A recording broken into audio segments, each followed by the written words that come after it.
দাড়ি ছোট করে রাখে, এ ব্যাপারে তাকে নিষেধ করলে সে হেসে হেসে বলে এতে কোনো সমস্যা নাই, এ ব্যাপারে শরীয়তের হুকুম কি? এই ব্যক্তি এখানে উপস্থিত আছে, দয়া করে কিছু বলে শাসন করে দেন। আসামি হাজির।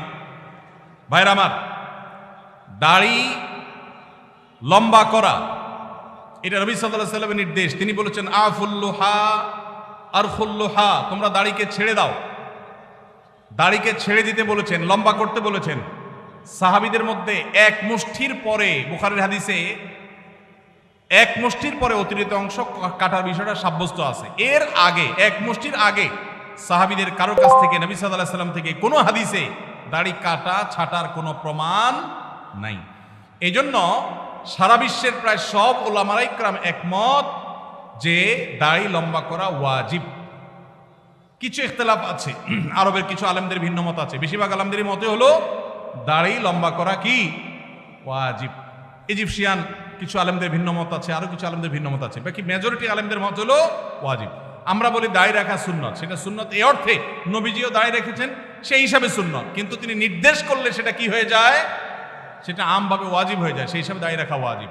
অতএব ভাই, যদি কেউ মনে করে দাড়ি না রাখলে সমস্যা নাই, তার কাছে সমস্যার ডেফিনিশনটা কি, সংজ্ঞাটা কি? কেউ তো বলতে পারে নামাজ না পড়লেও সমস্যা নাই, কিন্তু একজন মুসলমান মনে করবে আল্লাহর নবীর ওয়াজিব তরক করলে সমস্যা আছে না নাই? আছে। কিয়ামতের ময়দানে তার জন্য জবাবদিহি করতে হবে কি হবে না? হবে। তবে আমাদের ভাই কেউ হয়তো খোঁচা খোঁচা দাঁড়িয়ে রাখা শুরু করেছেন, আমরা তাকে অ্যাপ্রিসিয়েট করব, আমরা তাকে দূরে সরাবো না। আলহামদুলিল্লাহ ভাই শুরুটা করে দিয়েছেন, ইনশাআল্লাহ আল্লাহ এটাতে বরকত দিবেন। আমরা তাকে এটাকে লম্বা করার জন্য নসিহা করব। তবে সেই সাথে এটাও আমাদের মাথায় রাখতে হবে, দাড়ির চাইতে অনেক ইম্পর্টেন্ট নির্দেশ আছে আল্লাহর, যেগুলো আমরা অহরহ লঙ্ঘন করি। আছে না নেই? এটা শুনে আবার বেদাড়িয়ালা একটু খুশি হয়ে গেছে, যাক আমাদের পক্ষে একটু আসলো। ভাইরা আমার, দাড়ি রাখা ওয়াজিব, সেটা নিয়ে কোনো আলাপ নাই, সেটা নিয়ে কোনো ছাড় নাই। কিন্তু পাশাপাশি আমাদের এটাও মাথায় রাখতে হবে যে আল্লাহর অন্যান্য ফরজ বিধানগুলো মানতে হবে। অনেকে লম্বা দাড়ি আছে, মুখ খারাপ করে, আছে না নাই? বাংলা একটা প্রবাদ আছে, হাজী সাহেবের মুখ খারাপ। কি বলে? হাজী সাহেবের মুখ খারাপ। এই লম্বা দাড়ি নিয়ে মুখ খারাপ করে কি করে না?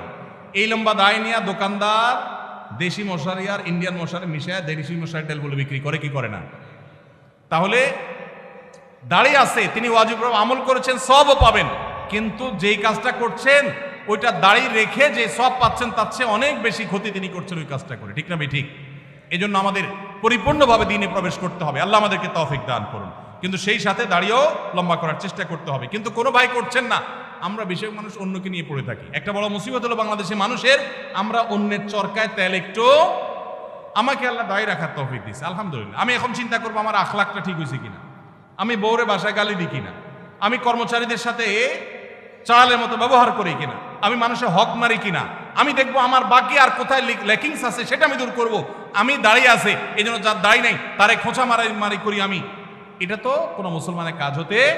আমি চাইবো আমার ভাইয়ের দাড়ি লম্বা হোক, কিন্তু সেই সাথে আমি চাইবো আমার আরো যে দুর্বলতা আছে সেগুলো যেন দূর হয়। আল্লাহ আমাদেরকে আমলের তৌফিক দান করুন। মেসেঞ্জার গ্রুপ চ্যাটিং এ SMS এর মাধ্যমে ইজাব কবুল হয়েছে, দুজন সাক্ষীও ছিল মেসেঞ্জারে, কোনো মোহর উল্লেখ করা হয়নি। এখন বিবাহ হয়েছে কিনা? মেয়ের বয়স 13 বছর। আজকাল আমাদের অনেক যুবকরা আল্লাহর শরীয়তের সাথে তামাশা করে, তামাশা। এগুলো আল্লাহর শরীয়তের সাথে কি তামাশা? দিন কোনো ফাইজলামির নাম না ভাইরা আমার, সিরিয়াস ইস্যু। অনেকে আল্লাহকে সাক্ষী রেখে বিয়ে করে, এটা হলো অতি ভালো সাজা। অতি ভালো সাজা তো চোরের আলামত। এত মানুষ থাকতে, আল্লাহর বান্দা থাকতে আপনি আল্লাহরে কেন সাক্ষী বানাচ্ছেন? এই বিয়েগুলো বিশুদ্ধ নয়, এগুলো বিশুদ্ধ নয়, এগুলো জেনা হবে। বিবাহের জন্য দুজন সাক্ষীর উপস্থিতি, ইজাব কবুল থাকতে হবে।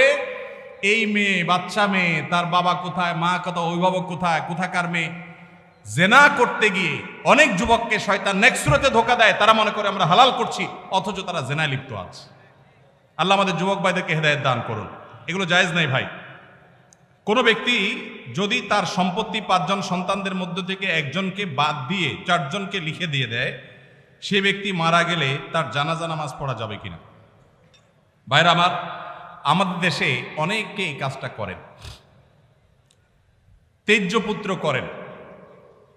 প্রচলিত আইনে তেজ্যপুত্র কোথাও থাকতে পারে, কিন্তু ইসলামে তেজ্যপুত্র বলতে কোনো কিছু নবী করিম সাল্লাল্লাহু আলাইহি সাল্লাম পরিষ্কারভাবে নিষেধ করেছেন, কোন মুসলমান অন্য মুসলমানকে ত্যাগ করে চিরকালের জন্য তার সাথে সম্পর্ক ছিন্ন করে ফেলবে, এটা জায়েজ। লা ইয়াহিল্লু লিমুসলিমিন আন ইয়াহজুরা আখাহু ফাওকা সালাসি লায়াল, 3 দিনের বেশি কোনো মুসলমানের সাথে অভিমান করে সম্পর্ক ছিন্ন করা জায়েজ আছে? নেই। এখন সন্তান খারাপ, যত খারাপ হোক, আপনি সন্তানকে তথাকথিত তেজ্য পুত্র করলেন, করে কোনো সম্পদ দিলেন না, বঞ্চিত করলেন, আল্লাহর কাঠগড়ার আসামি হবেন। আপনার ঘরে জন্মগ্রহণ করেছে, অতএব আল্লাহর কোরআনের মিরাসের আয়াতের নির্দেশের আলোকে এটা তার প্রাপ্য হক হয়ে গেছে। হ্যাঁ, সে যদি মুরতাদ হয়ে যায়, ইসলাম থেকে খারিজ হয়ে যায়, তাহলে সেটা মানে আমিনাল ইরফ, বা সে পরিত্যক্ত সম্পদ থেকে বঞ্চিত হবে। কিন্তু মুসলমান আছে, আপনার কথা শুনে না, আপনার খায় খেদমত করে নাই, আপনি সে অজুহাতে তাকে কিছু দিলেন না, বাকি সন্তানদেরকে দিয়ে দিলেন, আল্লাহর কাঠগড়ায় আসামি হতে হবে, জায়েজ হবে না। এখন এইটা যদি কোনো লোক করে, জীবদ্দশা দিতে চায়, তাহলে সমান হারে দিতে হবে। এক সাহাবী নবীজিকে এসে বলছেন, ইয়া রাসূলুল্লাহ, আমার সন্তানকে অমুক ছেলেকে আমি এটা দিয়েছি। নবী সাল্লাল্লাহু আলাইহি সাল্লাম বলেছেন, বাকি সবাইকে দিয়েছো? বলেন না, দেই নাই। তখন নবী সাল্লাল্লাহু আলাইহি সাল্লাম বলেছেন, ইত্তাকুল্লাহ ওয়া আদিলু বাইনা আওলাদিকুম, আল্লাহকে ভয় করো আর সন্তানদের মধ্যে সমতা বজায় রাখো। এই জন্য ভাইরা, এই জুলুম করা যাবে না। ইসলাম আমাদেরকে সাম্য এবং ইনসাফ শিখিয়েছে, সেটা আমাদের সব ক্ষেত্রে করতে হবে। এমনকি শত্রু হলে তার সাথেও আমাকে ইনসাফ করতে হবে। আমাদের কষ্ট হয়, আমার সাথে কারো শত্রুতা আছে, সে আমার সাথে শত্রুতা করে, কিন্তু তার বেলায় কোনো সাক্ষ্য দেওয়ার প্রশ্ন আসলে আমি সত্য সাক্ষ্য দিলে তার পক্ষে যায়, আমাদের দিতে মন চায় না। কিন্তু এই দেওয়াটাই হলো ইমানের দাবি। আল্লাহ বলেছেন, ওয়ালা ইয়াজরিমান্নাকুম শানাআনু কওমিন আলা আল্লাহ তা'দিলু ই'দিলু হুয়া আকরাবু লিত-তাকওয়া। কারোর সাথে শত্রুতা আছে দেখে আপনি ইনসাফ করবেন না, এটা জায়েজ আছে? এজন্য বাবাজিরা সাবধান, সন্তান সন্ততিদের মধ্যে কোনো প্রকার হেরফের করবেন না, এটা জায়েজ নাই। সেই সন্তান যদি খারাপ হয়, সে আল্লাহর কাছে দায়ী হবে, ভিন্ন কথা। তো আপনি তাকে সম্পদ থেকে বঞ্চিত করতে, হ্যাঁ, যেটা আপনি করতে পারেন, একটা সন্তান নেককার, মাদ্রাসায় পড়ে, দিনদার, ওকে একটু সম্পদ বাড়াই দিলেন তার দিনদারিতার কারণে, সেটা জায়েজ আছে। কিন্তু একজনকে টোটাল বঞ্চিত করলেন, আরেকজনের নামে সব লিখে দিলেন, এটা কিন্তু জায়েজ হবে। এখন কোনো মুরব্বী যদি এই কাজ করেন, তিনি মারা গেলে তার জানাজা পড়া যাবে না, এমন কোনো কথা নেই। তার জানাজা পড়বেন, কিন্তু তিনি আল্লাহর কাছে দায়ী থাকবেন। সন্তানদের কর্তব্য হলো, বাবা যাকে বঞ্চিত করছে আমাদের ভাগ থেকে তাকে দিয়ে আমরা ব্যালেন্স করে ফেলবো, তাহলে আশা করা যায় আল্লাহ তাআলা বাবাকে হয়তো মাফ করবেন।